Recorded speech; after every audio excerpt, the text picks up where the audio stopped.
Imagine a tank that its own army lost for 30 years. Not a little pistol, but a steel monster weighing 100 tons, the size of a two-story house. A machine that soldiers could outrun on foot. And this is no joke. It's the real disgrace of American tank manufacturing. But what if I told you that this is just the beginning of the absurdity? That the main secret of this failure wasn't hidden in the armor or the gun, but in a folder with documents that someone simply lost. And that the real reason for the failure was so obvious that even those who created this tank laughed about it. In this video, a detective story of military idiocy. You will learn what monstrous design flaw forced the tank to remove its own tracks before every trip over a bridge, and why its creators considered this normal. Why the military renamed this machine 3 times but never understood what they needed it for. What soldiers found on an abandoned testing ground 30 years after the war, and why museum workers refused to believe their eyes. And most importantly, how the Army managed to lose 95 tons of steel and searched for decades for something rusting right under their nose. This isn't a war story. This is a story about how bureaucracy, ambition, and a complete lack of common sense can bury any, even the boldest idea. Ready to see the birth of the legend of history's most useless tank? Then stay tuned. Imagine a tank that can't even outrun a soldier walking briskly. Not knocked out or broken, but fully operational, fueled, and ready for battle. Its designers were so obsessed with the idea of invulnerability and power that they simply forgot that a tank also needs to move. This paradox became reality in the form of the American super heavy tank T-28, a steel behemoth of nearly 100 tons, whose history is a vivid lesson in how you can create a technically perfect weapon while completely failing its main purpose. It all started in 1943, when Allied command, planning the upcoming invasion of Europe, looked at the map with anxiety. Their main nightmare wasn't the German army in the field, but the Westwall, the legendary Siegfried Line. Hundreds of kilometers of concrete bunkers, minefields, and anti-tank obstacles. Breaking through such defenses with ordinary tanks threatened to become a long, bloody meat grinder. That's when General Gladian Barnes proposed a bold idea to create a specialized concrete buster, an assault tank capable of withstanding any fire and smashing fortifications with direct hits. His ambitions were truly cosmic. He demanded that the tank be fitted with the most powerful 105mm anti-aircraft gun, frontal armor 250 millimeters thick, and a revolutionary but raw electric transmission. And all of this in the quantity of 25 vehicles, ready in 8 to 12 months. The engineers, hearing these fantasies, could only hold their heads. The harsh reality of industry and the laws of physics clashed with the general's enthusiasm. After long arguments, a fragile compromise was reached. The electric transmission was replaced with a conventional mechanical one, and the number of tanks was first reduced to 3, then, after angry letters from Barnes, to 5. So, in March 1944, the project got the green light and the index T-28.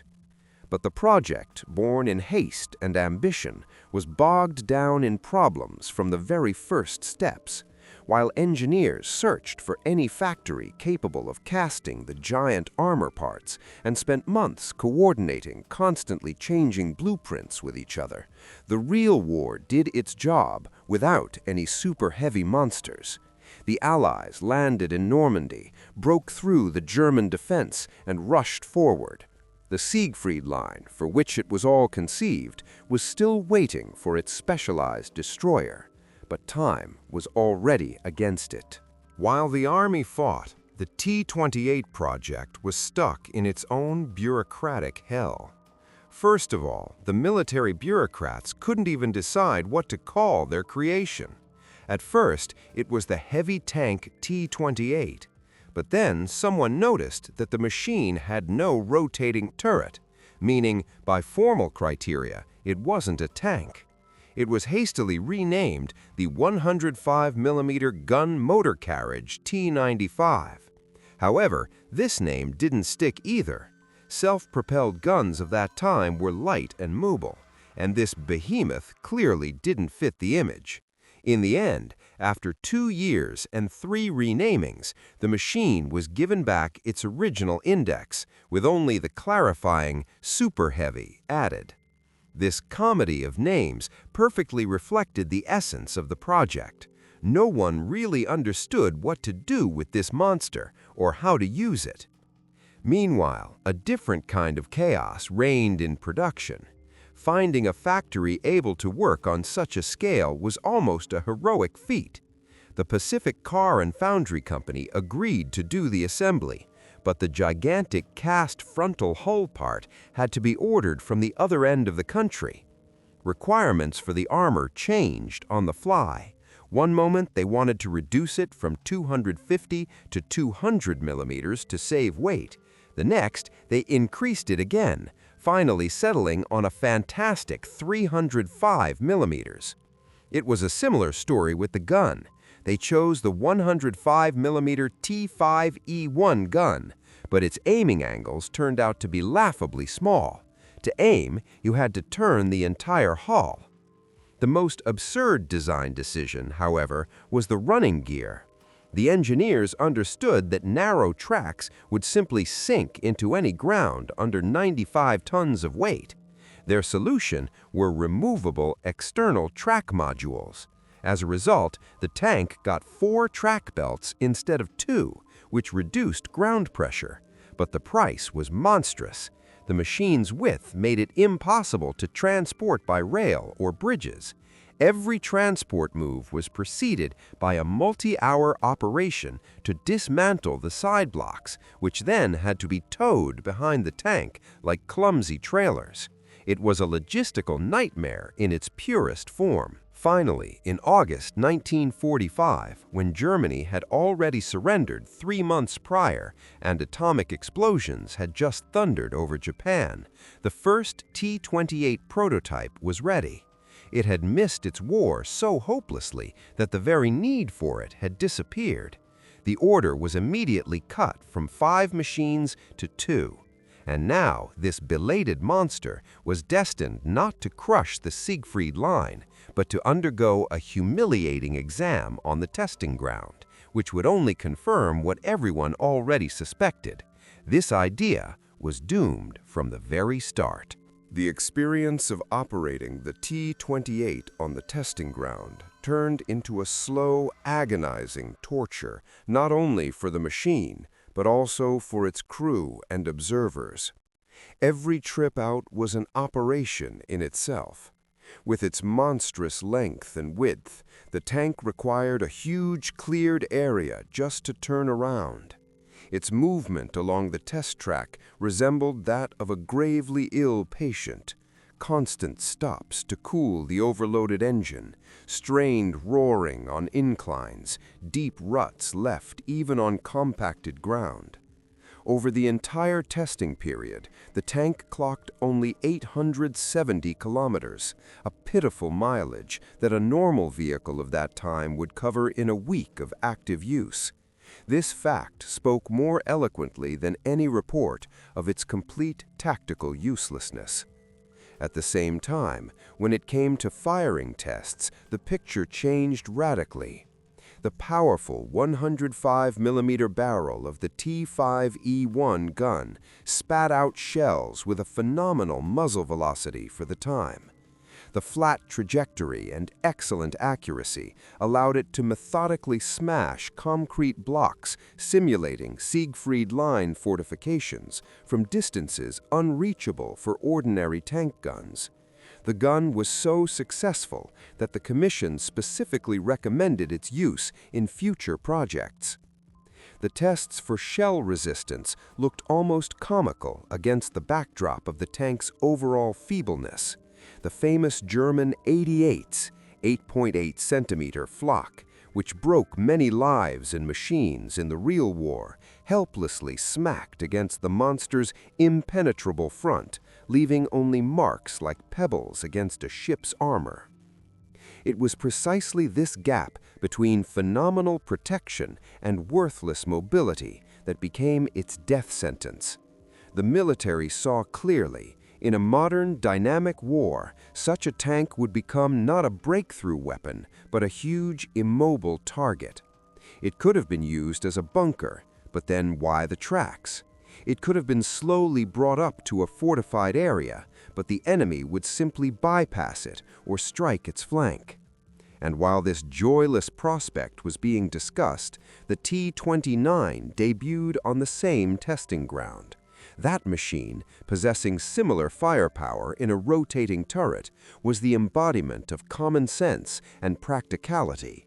Its appearance made the T-28 not just unsuccessful, but conceptually obsolete even before the tests were finished. It became clear that evolution had taken a different path, leaving 100 tons of steel and ambition on the sidelines of history. However, the fiasco on the testing ground was only the first act of the tragic comedy. The second prototype, sent to Arizona for tests in hot climate, faced a much more dramatic and final fate. The final closure of the program in 1947 was merely a formal recognition of what was obvious to anyone who had seen the T-28 in action. The paper trail, however, could not erase the physical existence of the sole surviving prototype. It remained in Aberdeen as a silent but very heavy monument to an engineering adventure. Since writing off or scrapping such a beast was also a troublesome and costly affair, the military found an extremely utilitarian application for it. The tank's incredible mass, its main curse, suddenly became its only virtue. They began using it as a standard load test, a stationary or slowly moved weight for checking the load-bearing capacity of experimental bridge structures and the strength of road surfaces. So the super-heavy tank, conceived as the spearhead of a breakthrough, turned into the simplest measuring instrument, an intellectual weight. But even in this role, its days were numbered. As the relevance of specific engineering tests passed and the Army underwent endless post-war reorganizations, people simply lost interest in the fate of the sole T-28. It stood somewhere on the back lot of the vast testing ground, gradually overgrown with weeds. The key officers overseeing the project resigned or transferred. The documentation that might have noted its final fate got lost in the depths of the archives or was destroyed as unnecessary. At some point in the early 1950s, the Army's bureaucratic machinery simply forgot about the existence of this object. Such a gigantic and unique machine, which couldn't be discreetly taken away or accidentally thrown out, effectively fell out of the accounting system. It no longer appeared in catalogs and reports, and historians' subsequent inquiries were met with standard brush-offs, probably scrapped. Thus was born one of the strangest legends in the history of American military equipment. Most experts, based on sad logic, concluded that the tank had indeed been cut up for scrap metal. Why keep such a clearly failed and useless exhibit? But the truth, as is often the case, turned out to be much more mundane and simultaneously more incredible. The abandoned and forgotten steel colossus had not been destroyed. It quietly and peacefully rusted in the open air on one of the numerous auxiliary sites, becoming for new generations of soldiers and technicians simply part of the landscape, a nameless hunk of iron in the bushes. Its actual location and identity were erased by time and indifference. And that's how it might have rotted away, if not for a pure coincidence almost 3 decades later, which turned this story from a sad anecdote into a detective story with an unexpected ending. The disappearance of the T-28 was not a criminal detective story, but a bureaucratic tragedy in the style of Kafka. In the late 1940s and early 1950s, the U.S. Army was undergoing a painful transition from a mobilization war machine to a new Cold War structure. Thousands of units of obsolete or experimental equipment were being written off, scrapped, or placed in storage. In this paper and organizational chaos, the unique but officially closed project simply fell through the cracks. Documents about it could have secret stamps, complicating access, or simply be packed into mislabeled boxes sent into the depths of archive warehouses. The officers who had driven it during tests had retired. New employees who replaced them had not the slightest idea of the existence of such a strange vehicle. It turned into a ghost, an object that formally was listed nowhere, but physically continued to exist. The absurdity of losing such a large object gave rise to the only logical version. Historians and a few enthusiasts interested in dead-end branches of tank development were sure such a noticeable and useless exhibit had long since been sent for melting down. Why would the Army store 95 tons of steel embodying a strategic mistake? This version became generally accepted, and the story of the T-28 gained closure. Born as a mistake, died as scrap metal. Its existence seemed definitively erased. The turning point came in 1974.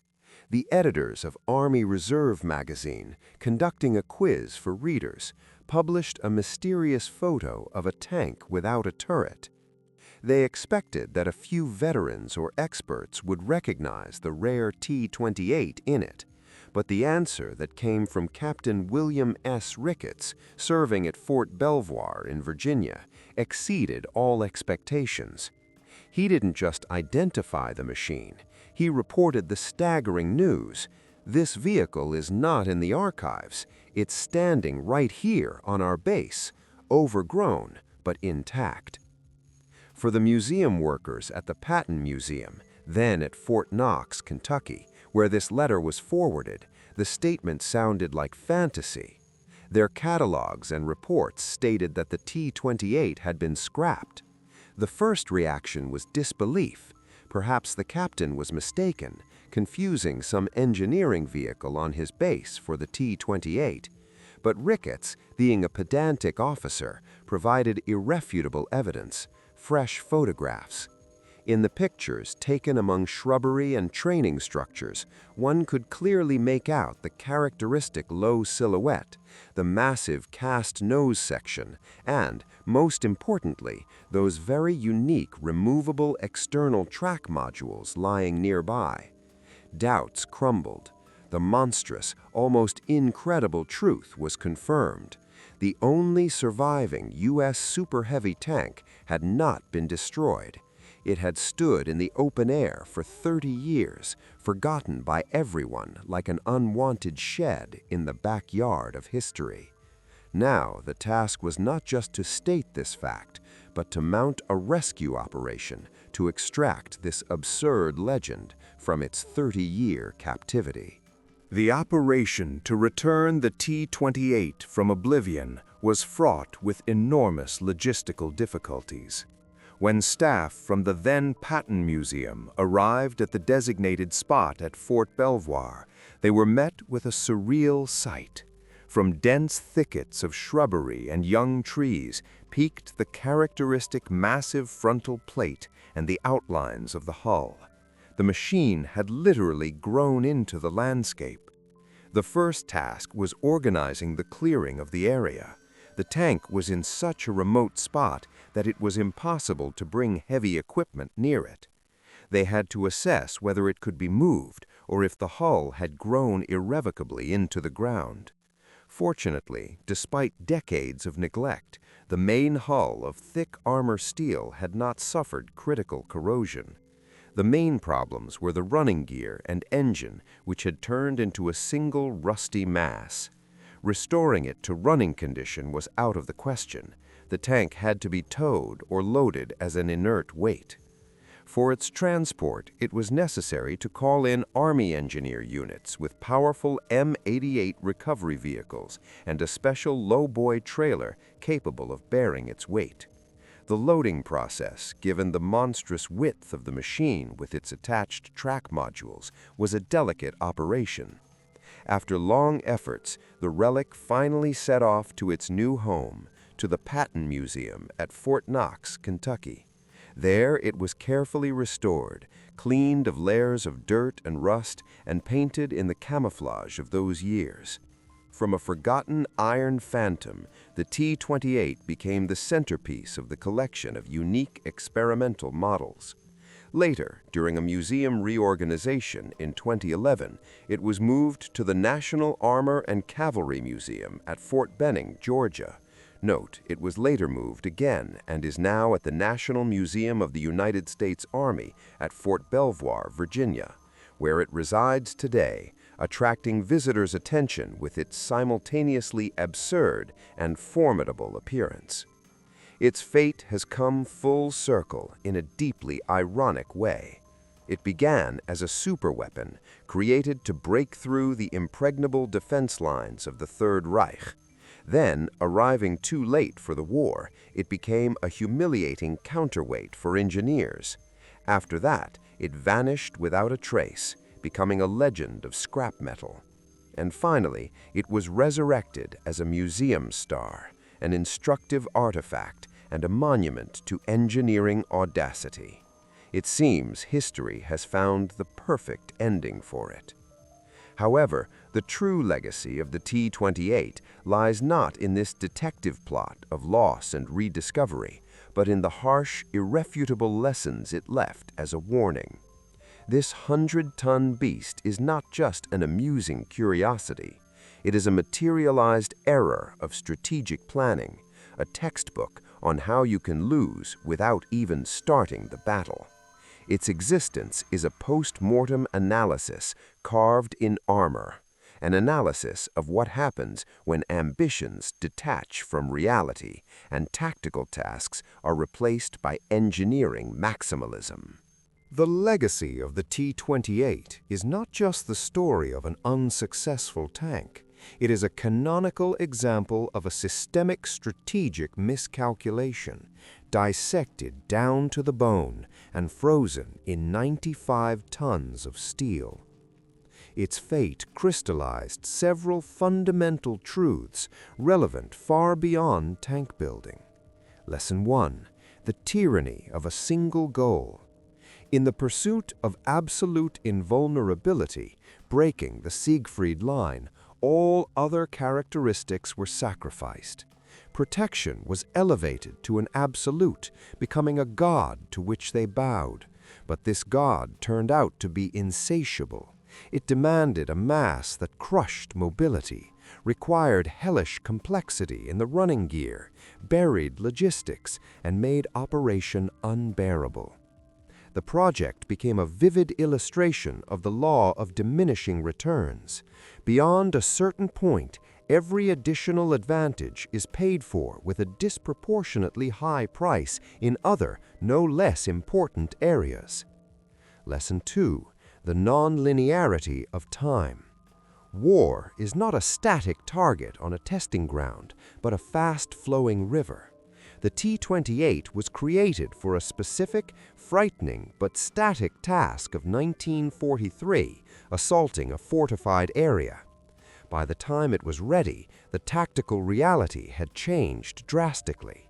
The war had become maneuverable, speed was measured in kilometers per day, and the need for a slow-moving concrete crusher had vanished. It turned out to be the perfect key for a door that had already been picked and passed through. This is an eternal warning to all creators of wonder weapons. The the world will not wait for you to perfect your idea. Lesson 3. The triumph of balance over specialization. The T-28 became the swan song of the era of super-heavy specialized monsters.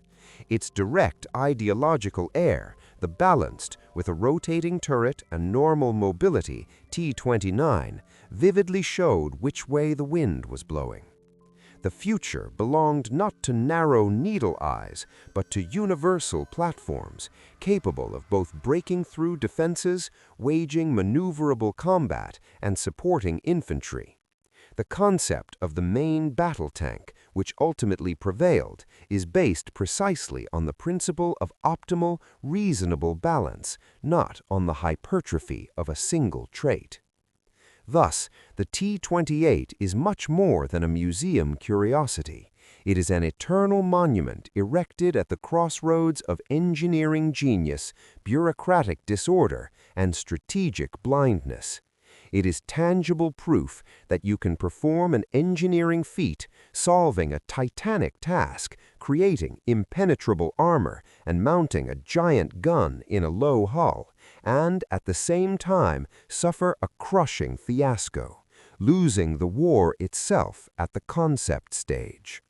Its history is a parable about resources spent on creating the perfect answer to a question that history had already taken off the agenda. Standing before it in the museum today, we see not just a tank, we see a massive steel embodiment of a simple truth. In any confrontation, victory goes to not the one with the thickest armor, but to the one who found the truest, most living and adaptable balance between strength, speed, protection, and common sense.